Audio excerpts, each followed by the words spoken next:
Impossible de le rater. Un Joe Biden plus grand que nature sur cette fresque murale du centre-ville de Ballina dans le nord de l'Irlande, à 2 pas de là où habitait l'arrière-arrière-arrière-grand-père de l'actuel président américain, un certain Edward Blewett. Selon cet ancien sénateur propriétaire d'une boutique de souvenirs, son établissement se situe sur le site même de la maison ancestrale. Nous sommes ici à côté de ce qui reste du cottage original des Blewett, construit en 1825 à peu près.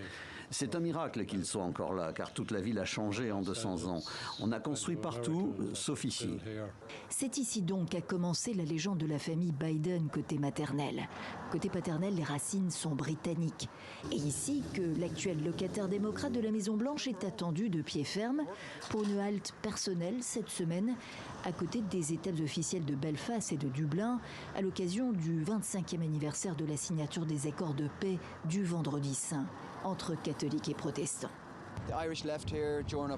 Les Irlandais partis pendant l'oppression et la famine sont allés aux États-Unis travailler dans les mines de charbon et construire les chemins de fer.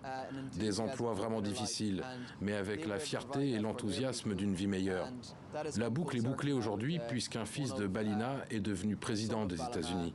Une belle histoire, ajoute-t-il, que Biden, déjà venu en 2016 puis en 2017, ne devrait pas se priver de jouer à nouveau. Lui qui se verrait bien célébrer 3 ou 4 chasses aux œufs supplémentaires à la Maison-Blanche, confidence glissée à la chaîne américaine NBC lundi de Pâques.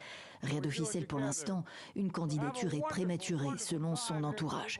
Mais comme son prédécesseur et meilleur rival républicain le sait, il n'est jamais trop tôt pour partir à la pêche aux voix. Plus de 30 millions d'Américains revendiquent des racines irlandaises.